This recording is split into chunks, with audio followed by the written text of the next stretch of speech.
Hello everyone, welcome to Brain Engineers. आज से हम जो एक है न्यू सीरीज स्टार्ट कर रहे हैं for the UP triple SC agriculture technical assistant exam के लिए। जैसे कि जो भी इस एग्ज़ाम की प्रेपरेशन कर रहा है उन सभी ने सिलेबस जो है वो ज़रूर देखा होगा। तो हम क्या है सिलेबस के अकॉर्डिंगली टॉपिक वाइज जो है टॉपिक जो है वीडियो में कवर करेंगे। आज हम जो टॉपिक कवर करने जा रहे हैं वो है सीड। जैसे कि आपको पता ही है कि क्रॉप साइंस के अंडर 25 मार्क्स का जो है 25 क्वेश्चंस तक आएंगे क्रॉप साइंस में। और क्रॉप साइंस में ही जो ये टॉपिक दिया हुआ है importance of seed and types of seed. तो आज हम इस वीडियो में सीड के बारे में ही सारा डिस्कस करेंगे। चलिए देखते हैं। सबसे पहले है व्हाट इज सीड। सीड क्या है? Botanically seed is a fertilised ovule. Ovule की फर्टिलाइजेशन होने के बाद जो प्रोडक्ट बनता है उसे क्या है, सीड बोलते हैं। आपको एग्जाम में कई बार ये ब्लैंक टाइप भी पूछ लेते हैं कि botanically seed is a fertilised dash. वहाँ पे जनरली जो ऑप्शंस होते हैं ओव्यूल भी होता है, ओवरी भी होता है। तो आपने ध्यान रखना है seed is a fertilised ovule. इसे याद करने का एक आसान तरीका ये भी है कि ओव्यूल में जो है ई आता है और सीड में भी आता है। अगर हम देखेंगे ओवरी में ई प्रेजेंट नहीं है। फर्टिलाइज्ड ओवरी जो होती है वो फ्रूट होती है। इससे हम याद कर सकते हैं कि botanically seed is a fertilised ovule.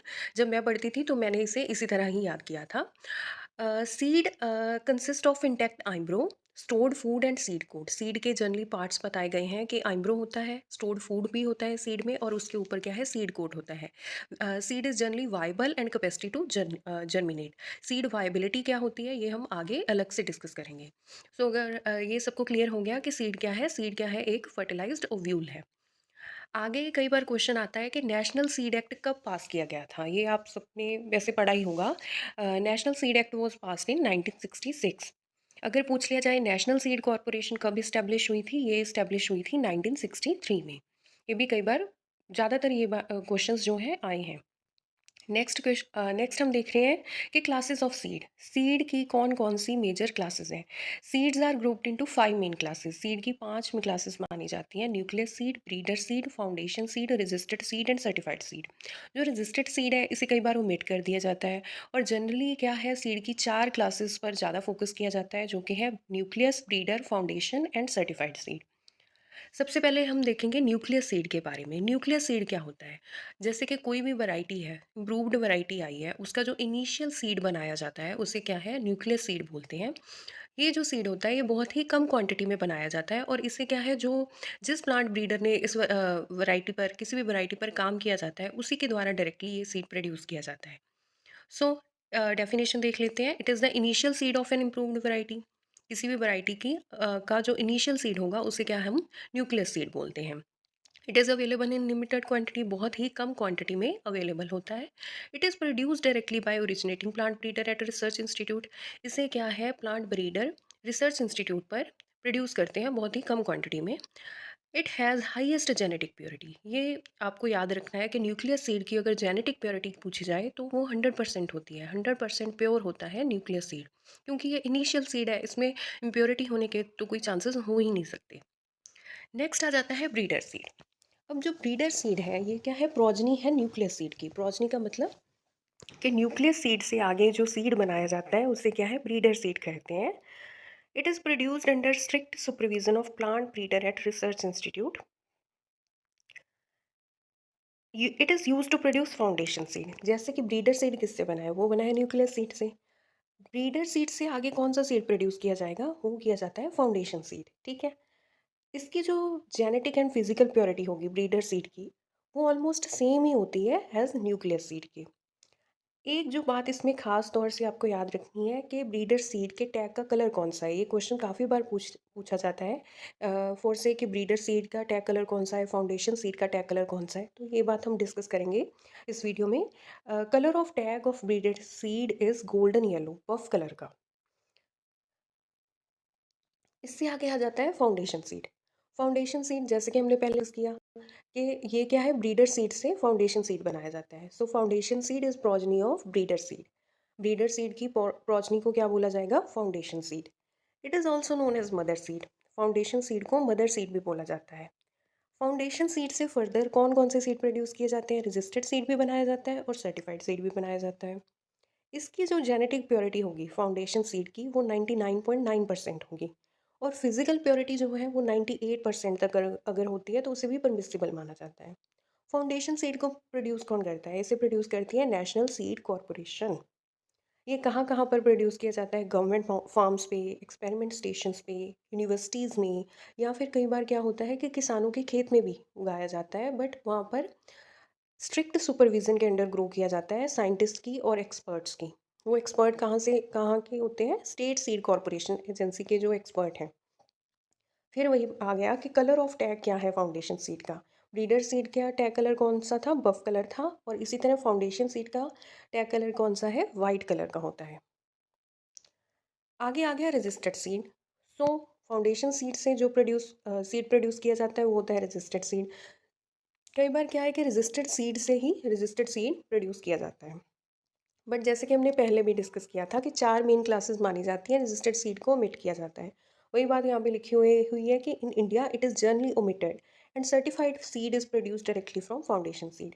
Registered seed को ओमिट किया जाता है और फाउंडेशन सीड से डायरेक्टली जो है सर्टिफाइड सीड बना लिया जाता है।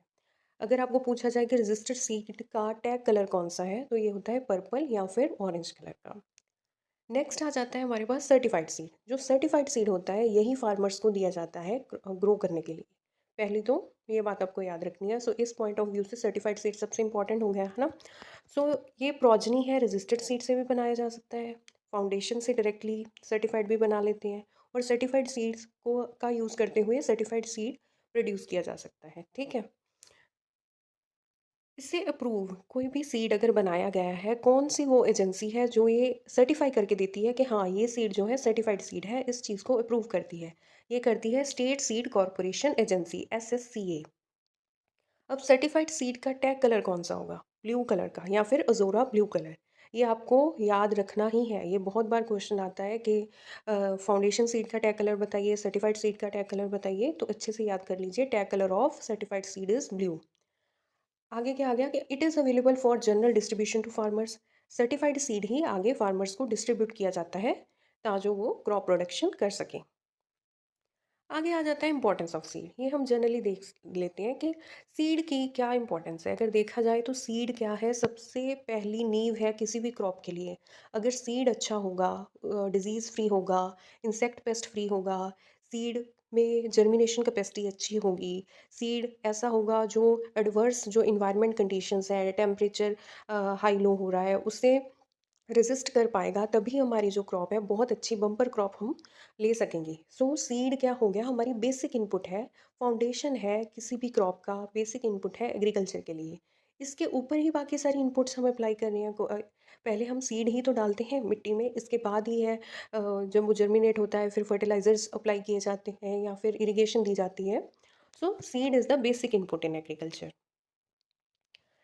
सीड ही एक मीन्स है फार्मर की वेल्थ का, क्योंकि सीड के ऊपर ही पूरी की पूरी क्रॉप डिपेंड कर रही है। अगर हमारा सीड ही अच्छा नहीं होगा तो आगे जाके जो एक क्रॉप ने यील्ड देनी है वो प्रॉपर नहीं दे पाएगी। सो seed is a carrier of new technology. जैसे कि हम देखते हैं कि हाई यील्डिंग वैरायटीज़ काफ़ी आई हैं जिसके कारण क्या है, बम्पर यील्ड मिली है फार्मर्स को और उनकी इनकम बढ़ी है। सो सीड बहुत ही ज़्यादा इंपॉर्टेंट है। ग्रीन रेवोल्यूशन में भी सीड का ही मेन रोल रहा है। पॉइंट नंबर 3 क्या कह रहा है? It is a principal means to secure crop yield in less favourable production areas. कई बार क्या होता है कि कोई इलाके ऐसे होते हैं यहाँ पर क्या है, प्रोडक्शन अच्छी नहीं होती, सॉइल की फर्टिलिटी इतनी अच्छी नहीं होती। वहाँ पे सीड पर ही डिपेंड कर रहा होता है कि अगर हम एक अच्छा सीड वहाँ पर बोएंगे, हो सकता है कि उन इलाकों में भी हम अच्छी क्रॉप जो है ले पाएँ। कई बार क्या होता है कि किसी नेचुरल डिज़ास्टर के कारण जैसे कि फ्लड आ गए, उसके कारण क्या है पूरी की पूरी जो क्रॉप है वो ख़राब हो गई। इसके बाद फ्लड के कारण क्या है, सॉइल फर्टिलिटी भी काफ़ी हद तक इफ़ेक्ट हो जाती है। तो वहाँ पर भी क्या है, सीड का इम्पोर्टेंट रोल रहता है कि दोबारा से वहाँ पर एग्रीकल्चर को अच्छी तरह से बढ़ाया जा सके। अगली जो टर्म है वो है सीड वायबिलिटी। सीड वायबिलिटी क्या होती है? ये क्या है? कैपेसिटी है सीड की to germinate for a specific period of time. कोई भी सीड किसी स्पेसिफिक पीरियड के लिए उसकी जो कैपेबिलिटी रहती है जर्मिनेट करने की, उसे बोलते हैं सीड वायबिलिटी। सीड वायबिलिटी को टेस्ट कैसे किया जाता है? इसके 3 मेथड हैं। पहला है पोटाशियम परमैंगनेट मेथड, ये एक क्वालिटेटिव टेस्ट है। दूसरा है टेट्राजोलियम क्लोराइड टेस्ट। तीसरा है क्रोडॉक्स टेस्ट। टेट्राजोलियम क्लोराइड टेस्ट क्या है? ये एक बायोलॉजिकल टेस्ट माना जाता है इसे। इसमें क्या है कि सीड को सोक कर दिया जाता है 0.5 to 2% solution of triphenyl tetrazolium chloride में। उसमें क्या होगा, जो वाइबल सीड्स होंगे उनका जो कलर है वो चेंज हो जाता है ब्राइट रेड कलर में, और हमें पता चल जाता है कि ये सीड क्या है, वाइबल है, और इन्हें हम सो कर सकते हैं, ये अच्छे से जर्मिनेट करेंगे। और ये क्या है, क्विकेस्ट मेथड है to test the seed viability. Next जो टेस्ट है ग्रोडेक्स टेस्ट है। ये भी क्या है, एक सीड जर्मिनेशन इंडिकेटर है। ग्रोडेक्स क्या है, एक ब्रांड नेम है ट्राइफिनाइल टेट्राजोलियम ब्रोमाइड का, जो कि पाउडर फॉर्म में यूज़ किया जाता है। नेक्स्ट आ जाता है रियल वैल्यू ऑफ सीड क्या है। कई बार इसका फॉर्मूला पूछ लिया जाता है। Real value of seed is equal to percentage purity multiply by percentage germination divided by 100। एक सीड की जर्मिनेशन परसेंटेज कितनी है और उसकी प्योरिटी परसेंटेज कितनी है, divided by 100 is the real value of seed. So इसकी डेफिनेशन क्या है, percentage of germinability of percentage of purity of seed lot of a crop plant is the real value of seed. So it is expressed in percentage. इसे क्या है, percentage के रूप में दर्शाया जाता है, और it is also known as, इसे और किस नाम से जाना जाता है, यूटिलिटी परसेंटेज ऑफ सीड। कई बार ऐसे क्वेश्चन आ जाते हैं कि real value of seed is also known as utility percentage of seed. अगर आपको पूछा जाए कि इम्प्योरिटी परसेंटेज को क्या, किस नाम से जाना जाता है, so impurity percentage is known as dockage. आगे आ जाता है हमारे पास सीड इंडेक्स। सीड इंडेक्स क्या होता है कि किसी भी 100 सीड्स का अगर हम वेट कर लें, वो जो वेट आएगा वो क्या होगा, सीड इंडेक्स होगा। अभी हम 100 दानों का वेट देख रहे हैं, ये जनरली किन क्रॉप्स में देखते हैं जिनका सीड क्या है, बोल्ड होता है, बड़ा होता है, जैसे कि ग्राम हो गया, मेज़ हो गया। आगे एक और टर्म आती है जो होता है टेस्ट वेट। टेस्ट वेट जो लिया जाता है ये 1000 दानों का लिया जाता है। 1000 सीड्स का जो वेट होगा उसे टेस्ट वेट माना जाता है, और ये लिया जाता है in case of small seeds, जिन फसलों के सीड्स जो हैं छोटे होते हैं, जैसे कि राइस हो गया, व्हीट हो गया, इनके केस में टेस्ट वेट लिया जाता है। आगे आ जाता है seed quality index. It is the vigour of seed germination. और क्वेश्चन पूछ लिया जाता है जैसे कि जर्मिनेशन परसेंटेज इन मेज़। मेज़ की जर्मिनेशन परसेंटेज कितनी है, वो है 90%, जो कि है हाईएस्ट है in case of field crops. Field crops में अगर पूछ लिया जाए सबसे ज़्यादा जर्मिनेशन परसेंटेज किसकी है, तो आंसर होगा मेज़, दैट इज़ 90%।